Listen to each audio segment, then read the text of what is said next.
juga bisa membuat teks, laporan, dan sejenisnya. Untuk huruf, terdapat huruf A sampai Z, sedangkan angka ada angka 0, 1 hingga 9. Selain itu, dapat memasukkan tanda baca koma, titik, cerita, tanya, juga ada simbol garis miring, titik dua, kurung, persen, pagar, bintang, tanda kutip, dan lain sebagainya. Keyboard mengalami pengembangan berupa kali sehingga terdapat berbagai macam varian port seperti port serial, PS atau 2, wireless, dan USB. Yang kedua, mouse. Mouse merupakan peringkat input yang digunakan untuk menunjuk posisi pointer atau kursor pada layar. Mouse ialah istilah pinjaman dari bahasa Inggris yang artinya tikus. Bentuknya pas untuk genggaman tangan dan ukurannya kurang lebih sama dengan rata-rata ukuran tikus. Terdapat dua tombol yang bisa diklik dengan jari telunjuk dan jari genggam. Orang menyebutnya klik kanan dan klik kiri. Masing-masing tombol memiliki fungsi berbeda. Klik kiri mempunyai fungsi seperti enter atau menunjukkan OK, sedangkan klik kanan memiliki beberapa pilihan menu. Yang ketiga, light pen atau pena cahaya ialah sejenis piranti layar sebagai pengganti jari tangan. Sebagai salah satu perangkat input atau input device pada komputer, light pen sering dipakai untuk keperluan grafis atau menggambar.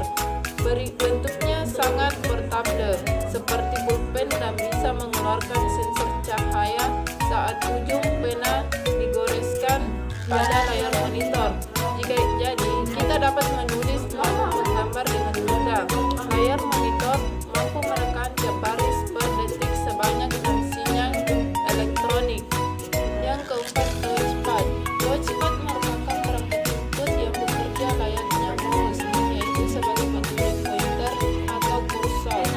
Bedanya, mouse tergolong portable device yang dapat dipasang dan dilepas.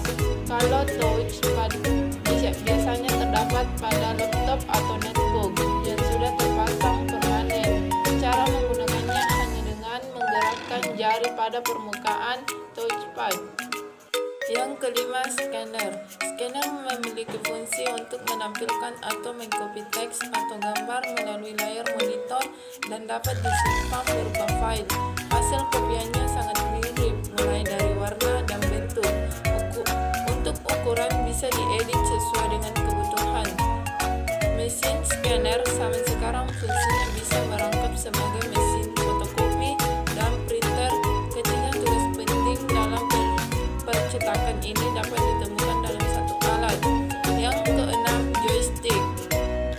Joystick ialah alat berupa tuas dan bisa bergerak ke segala arah. Kegunaannya untuk mentransmisikan arah pada permainan video game. Perangkat ini dilengkapi dengan tombol-tombol untuk melakukan beberapa fungsi dan tugas.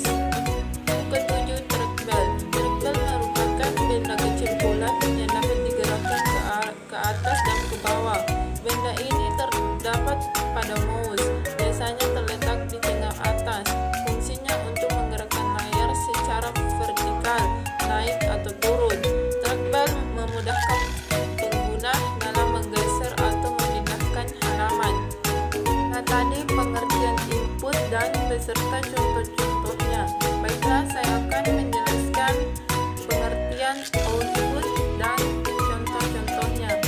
Output berarti luar, jadi perangkat output atau device adalah piranti pada komputer yang dapat menghasilkan atau menampilkan keluaran atau output dari hasil pengolahan data.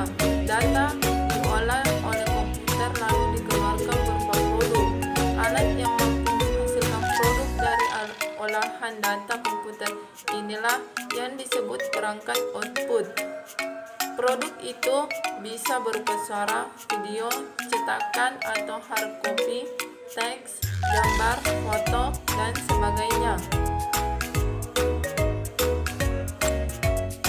Yang pertama, monitor. Monitor adalah keluaran yang berupa sinyal elektronik sehingga menghasilkan gambar yang sering kita lihat di layar monitor. Gambar tersebut hasil dari pemrosesan data. Resolusi gambar tiap monitor berbeda-beda.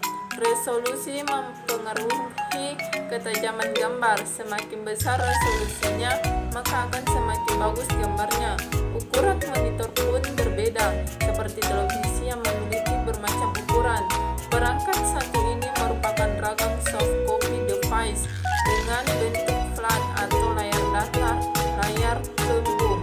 Terdapat berbagai jenis monitor, yaitu monitor LCD, tabel sinar kathoda, monitor plasma, dan monitor OLED.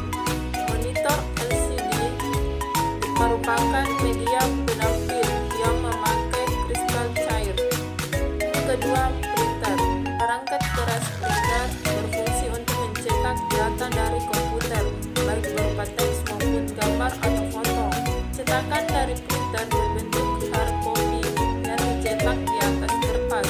Alat utama untuk menghasilkan cetakan adalah tinta dan tinta bubuk atau toner. Perbedaannya terletak pada sistemnya. Tinta atau sembur tinta tidak membutuhkan pemanasan, sedangkan tinta bubuk atau laser butuh pemanasan. Mesin printer sekarang mempunyai banyak jenis dan dilengkapi dengan fitur yang lebih canggih. Satu piranti tidak hanya satu fungsi, tetapi memiliki beberapa fungsi seperti scan, print, fotokopi. Saat ini ada mesin cetak versi baru yang dapat menghasilkan cetakan dalam bentuk 3D. Yang ketiga, speaker. Speaker ialah perangkat keras yang dapat menghasilkan data berupa audio atau suara. Piranti ini bisa juga disebut sebagai pengeras suara karena mampu mengeluarkan volume suara yang menggelegar. Berbeda dengan earphone yang sifatnya privat, suara hanya bisa didengar oleh pengguna, sedangkan speaker mengeluarkan gelombang suara yang sifatnya keras hingga orang di sekitar bisa mendengar. Yang keempat, handphone atau earphone. Earphone atau handphone berfungsi sebagai alat untuk mendengarkan data berupa audio tanpa bantuan speaker. Perangkat ini dapat dipasang pada telinga pengguna sehingga hanya pengguna yang mendengar suara yang muncul dari komputer. Selain itu, piranti ini juga dapat dipakai untuk berbicara karena ada perangkat komunikasinya. Yang kelima, proyektor. Perangkat keras ini merupakan sejenis alat optik berfungsi menampilkan gambar di layar proyeksi atau benda lain yang dapat menerima pantulan cahaya. Ada berbagai jenis proyektor, yaitu proyektor LCD, proyektor film, slide, overhead, dan proyektor proyeksi. Itulah tadi penjelasan tentang materi